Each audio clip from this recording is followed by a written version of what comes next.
I'm interested to hear some more, AJ, about your collaborations with brands. I know I've seen a lot of the work that you've done. That's how we originally got connected.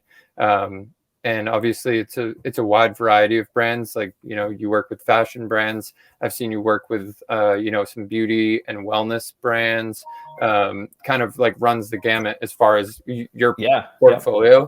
But I'd love to hear about how you got involved with that and how that started for you.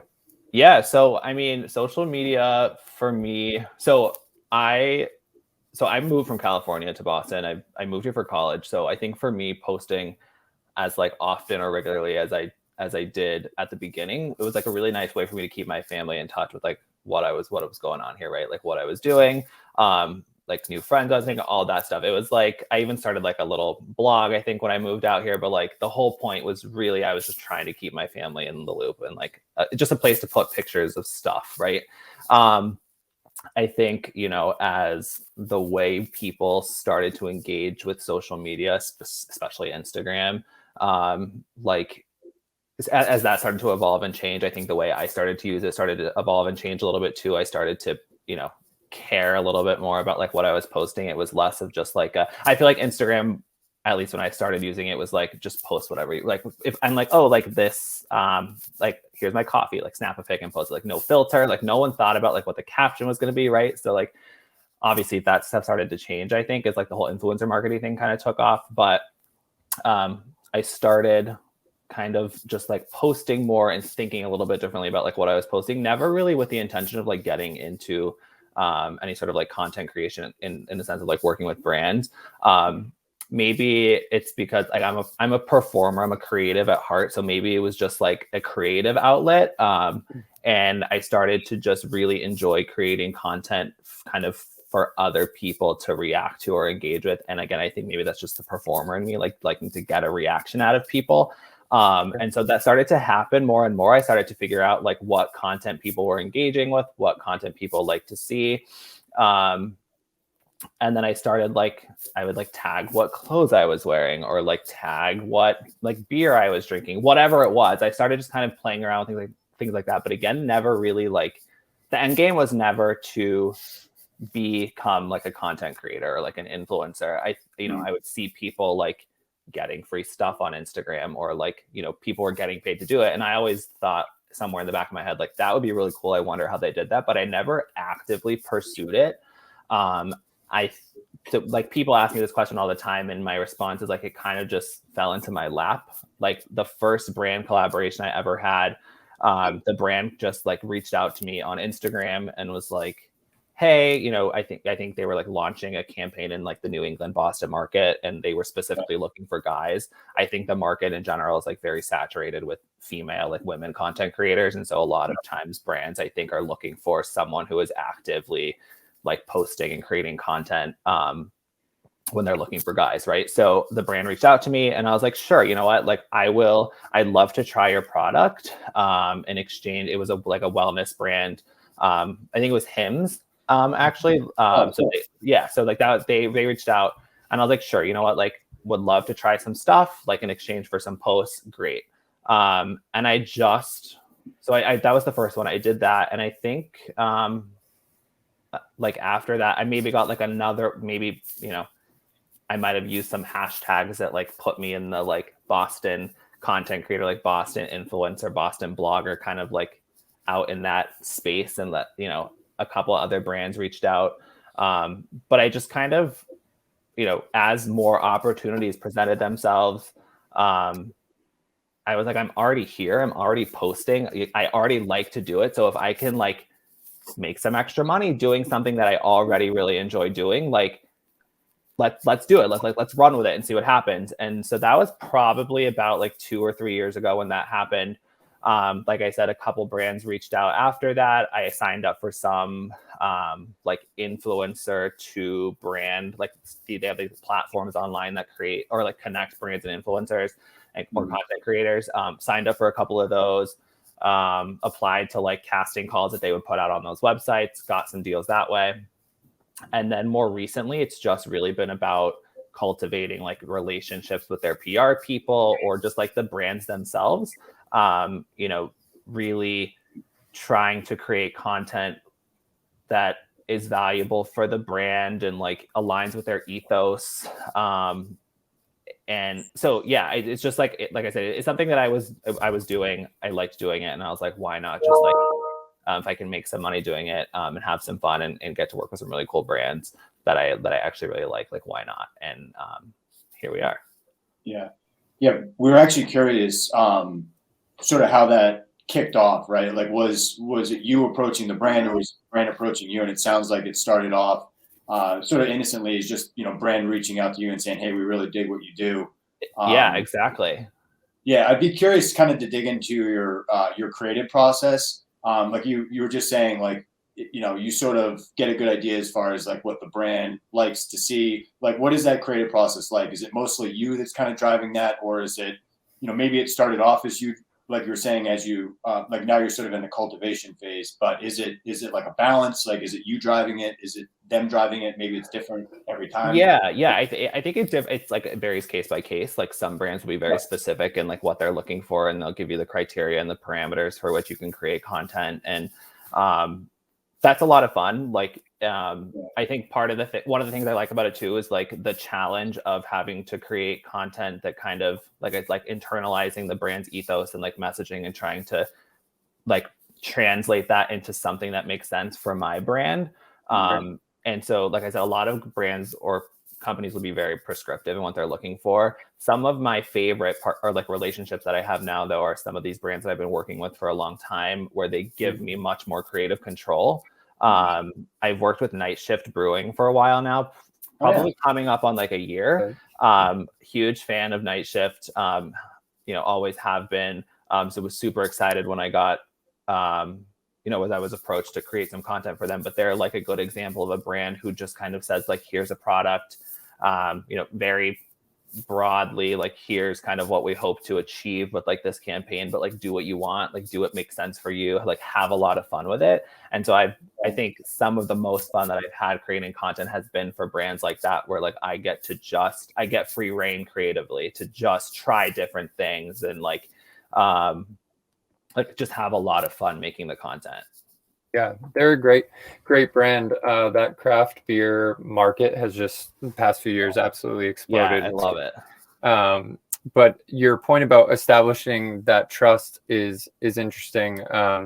You know, I definitely feel the same way with working with clients. But that's how I feel from your perspective, especially like being in the influencer space. It seems from an audience perspective, that would be how the most genuine content gets made.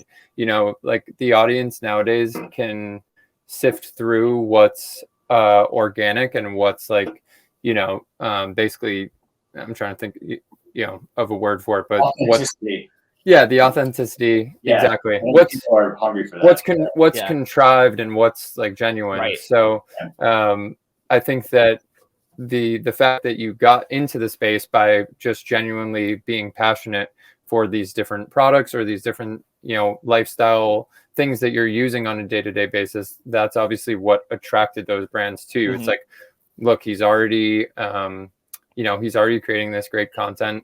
He has the eye for the aesthetics, so they're not having to force you or do anything, force your hand on specific requirements. So that's interesting. Yeah, the Night Shift Brewing, how did that collaboration come about, and how has that evolved? Obviously, you said now you have kind of a little more rope. How did it start? Yeah, how did that get initiated? I think that was, I want to say that was another one where maybe they reached out to me, like their like influencer marketing person reached out to me. Sure. I'm pretty sure that's what happened here. But that like even still, like the first one was like, it was like, we'd love to do like one post. And with like this it was like a new seltzer that they were launching last year. They're like, we'd love to just have you do like one post. And then, but again, I think, you know, even with them, like even the first campaign we did together, they still gave me a lot of creative control. But the first, I just like had a lot of fun with that first campaign, they were super easy to work with. And they responded really well to like the content I was creating. And so, you know, now, or the last couple of times I've worked with them, the campaigns have been longer. So like it's, you know, creating more, you know, more posts, whatever. Like the relationship is just, and it goes back to what you said about like building that trust and building those relationships with them. Like, I think it's gotten to the point now where like they just trust me to create content that is like going to be engaging and is like on brand for them, but also on brand for me. And so now, you know, it kind of works both ways. Like I've even gone back to them. I think the last time I worked with them, it was me going back to them and saying, hey, you know, like I'm starting to think about my content for, you know, the second half of the year. I really loved working with you guys last time. If you have anything planned upcoming in the second half of the year, like let me know. Like I'd love to find a way for us to work together. And it worked. Like they, you know, they ended up, they had something coming up and it was the right fit for me and for them. And so now it's kind of a little bit of a back and forth. And I've started to like, you know, I've started to venture out into like pitching more brands proactively myself. But yeah, it's just like, it all comes back to that trust and just like, you know, having fun and just kind of creating content that adds value for both parties. And I think for me that when I go into a collaboration or to a partnership, that's something that I try to stress is that like, it's not just a money-making opportunity for me. It is like, I want to genuinely come to an agreement or create something that adds value both to the brand and like, so in terms of whatever their own goals are, whether it's whatever it is, dollar growth, whatever, but also like something that the people who follow me and engage with my content are going to like enjoy or have fun seeing. Right. Yeah. Yeah. A few things that you said that I just was typing down as they stood out was, you know, have it being on brand for them, but also for you, as well as, you know, the right fit for you. And that's something that prior to our call, I was thinking about, like trying to put myself in your shoes. And one thing that I've noticed in talking with you and following you, it's that you've created, you know, more so than just a brand that will collaborate with people. You've really created a community and it's continuing to grow. But I think one of the things that the community like respects about you is that you won't engage with a brand just kind of like haphazardly. You're doing it with a certain intention, and you kind of alluded to that. But yeah, I was interested to kind of hear what the not requirements, but how you're able to sift through, you know, various offers or various potential opportunities and decide, okay, this is right for my brand. Like, what are some of the things that stand out when they're reaching out to you, or vice versa?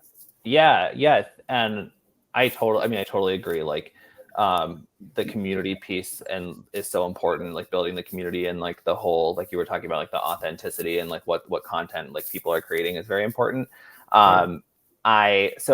You know, I get requests from brands to work with them. And I think for me, and you touched on this, like I want it to, you know, when it comes time to post or when it comes time to sign the contract, like I want to know that I'm going into something that is, like I said, not just like, it's not just a moneymaker. I think, right. and I think of maybe I have the luxury of, you know, this being something that I'm doing part-time. Like I have, you know, so maybe that's part of the reason I can still be picky or like be more selective and picky, because like I'm not necessarily relying on this as my sole source of income. Not to say that like there are like the content creators who are doing this full time are just picking like or saying yes to everything. There are a lot of great content creators who are doing this full time who like still very selective and like are creating content with brands that are authentic to them. But I think that's a part of it too, is like I'm doing this as just like something fun and extra on the side. I think, you know, if it feels like, I don't know, like I don't want it to ever feel like it's coming out of left field. So like if a brand comes up to me or like approaches me from a niche that like I am not like regularly engaging with, or like it's a Familiar with, product right. that I'm not really using, or like in the realm of something that I've used before. It just, to like, if I like to put myself in like the other person's shoes. Like if I was following someone who all of a sudden, like, it's like someone who is who posts all the time about going out to eat and eating steak dinners, and then the next day they're doing a collaboration with like a vegan food company. It's like, that seems a little weird. Like I feel like you can kind of see right through those kinds of things, and like I try to like, I don't ever want to do something like that. Another thing that I've tried to do is if there is something that is like new to me from a product perspective, but maybe like not necessarily new. So if it's like a new skincare product, for example, like I get approached a lot by like men's grooming, men's like stuff's created specifically for men. And I have over the last couple years, like invested a lot of time, my own time and money into curating like a skincare routine, for example, that works for me. So if I'm going to work with a new brand, I like to work into my like contracts or the scope of work, like a trial period. And I think that does two things. It allows me to actually try and use and live with the product for a little bit, so that like my review or like whatever content I'm creating or recommendations I'm giving are real. But also, if I try it and it doesn't work for me, I'm not wasting the brand's time, right? Like I'm not just putting something up that is not genuine that people are going to see right through. So that's something that I've tried to work into a lot of my like contracts or campaigns, is like, and like I said, I think that serves two purposes. One, you know, I can have a real lived experience with it to talk about, and I'm also not just like I'm not wasting the brand's time by just like if they could find someone else who is genuinely going to enjoy the product and it works for them I think that's going to add more value for them than just like having me haphazardly post it just because I wanted the check.